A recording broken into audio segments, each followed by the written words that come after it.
part of this wonderful parish here in Sacred Heart. A quick introduction of myself. I will say that my name is Father Andrew Awotwe Mesa. In Ghana, I was just talking to Sherry, we are named mostly circumstantially. If somebody from Ghana mentions their names, one, you can tell which part of the country they are from. Two, you can tell the day they were born, for most parts. And three, you can tell even their position in the family. So, my middle name, Awotwe, means number 8. Number 8. So I'm one of 10 children. One of 10 children. I'm number 8 in life. So that's why the Awotwe is in there. I was born on Friday, so my friends will call me Kofi. Kofi means born on Friday. If the person is born as Friday and she's a lady, she's Ifia, you will hear the name for the prayer intention today. It's Ifia, meaning born on Friday. So anyway, I had my seminary training, everything back in Ghana. Just like Francis and I went to the Syria from the same Archdiocese of Cape Coast. We went to the same seminary. We were the same year, so he knows me so well, and I know him really well. And I came to this country first to New York City. I was in New York City for about 5 years, from 2012 all the way until almost the end of 2016, when I moved here to the Midwest, to this Archdiocese. And like Francis, I also was here for studies. So there are two, if you like, track of priests that come to the country. There are those that come just for the pastoral experience. They come to learn how the church in America is organized, so we can take it home. There are others that come to study. And whilst we are here to study, we also do ministry. And the reason is that so we can support our studies with whatever we receive. That's how we get to train personnel for the church back home. So I came to New York, I had my first master's, and when I was thinking of my PhD, I applied to Ames, Iowa State, and I was trying to get here that I spoke to the church in the Archdiocese of Dubuque.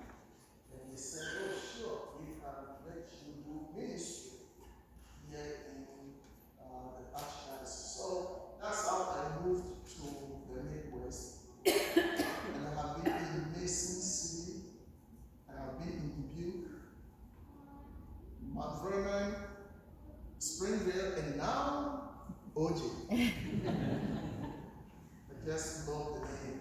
And so this is about me. I have been in the country for getting to 10 years, and I'm so glad. When I was moving from New York City, you know these New Yorkers, it's like you were going to Iowa. Who goes to Iowa from New York? But when I got here, I realized that they were wrong. Americans are Americans whether they are in New York or they are in OJ. The difference is that they have these tall buildings. But buildings don't make anything. It is the people. It is the hearts. That is what makes America a beautiful place.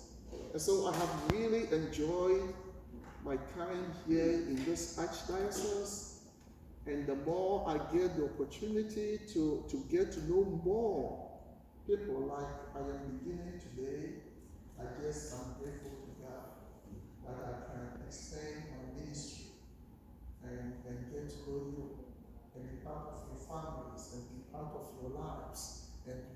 of your blessings and be everything that God grants to us. So you can call me Father Andrew, you can call me Father Andy, whichever you choose. They both go. So that's a little I want to say about me.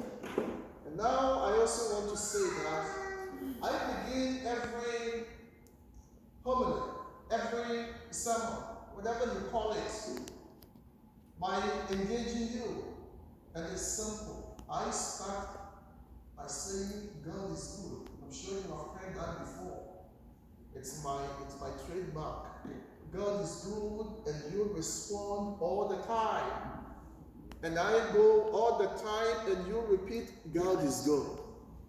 Everywhere I go, if I take that out, my ministry is over. Because everything, dear friends, everything we are here for, our life, is all living in the goodness of God. God's goodness is always running after us. It's running after us. We live in His goodness. And this is the reason today is 4th of July. God's mercy and His love has been for this country. The blessings, the talents, we can't describe. All over the world, people hear of this country and they want to be part of it. Why? They experience greatness. They know about beauty. They know about success. They know about resilience. They know about hard work. They know about working to make life easier. But all of this again, it's blessings, the mercy of God.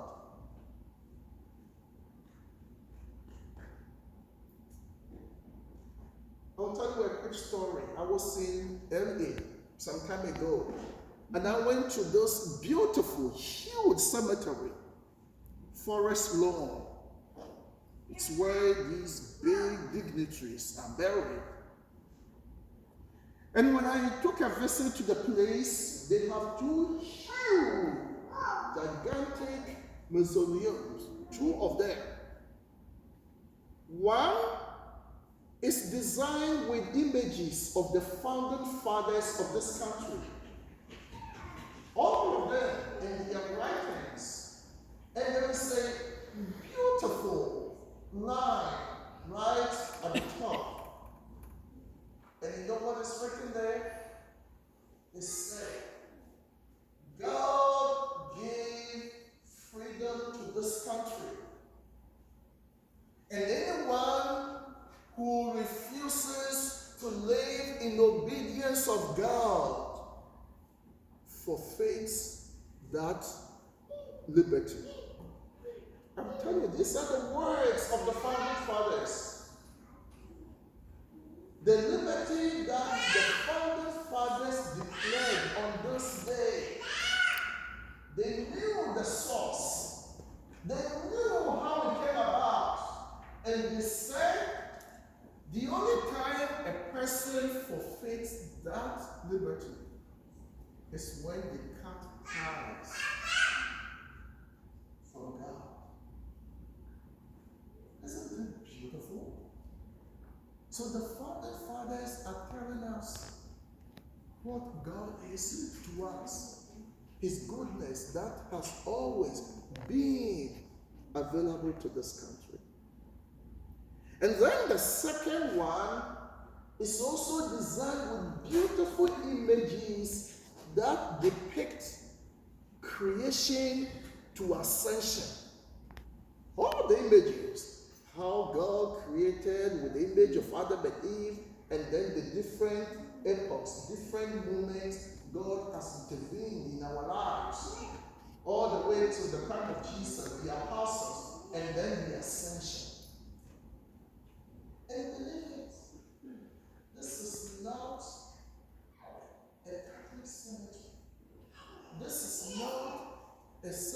that belongs to a faith community is just public. That's what I am saying. They are trying to tell us that this country, as the founding fathers designed it, they designed it within the perimeters of God. That being part of this country makes you part of God's creation, part of all the salvation history, and then it takes you right to heaven someday. This is the story of the nation. And this is what the scriptures are telling us today. So today, as we celebrate 4th of July, we are here to pray for this country, we are here to pray for our families, and we are here to pray for our lives and acknowledge the goodness of God, His love, His mercy. He told Ezekiel, I am sending you to the people. I know that they will not listen to you, but whether they listen or not, they will know that a prophet has been among them. What does it mean? Prophecy, prophetic ministry, simply means reminding people about God's love, His mercy. It's always there. It's like a fountain. It's available. That's what prophets do. So the founding fathers were prophets. They were prophets in their time when they put all of this country together. And since then, the mercies and love of God have always been there for this country, for its people. That America enjoys peace, there's no denying of it. That America is prosperous, there is no denying of it. That God's protection covers the borders of this nation, there is no denying of it. But that's why we come to pray and ask God to bless this nation. May the Lord bless our gathering together. May He bless our families. May He bless this nation, its leaders and people. And may God continue to be part of our lives. God is good. All the time. And all the time, God is good. You got it. Thank you so much. In the name of the Father, Son, and Holy Spirit. Amen.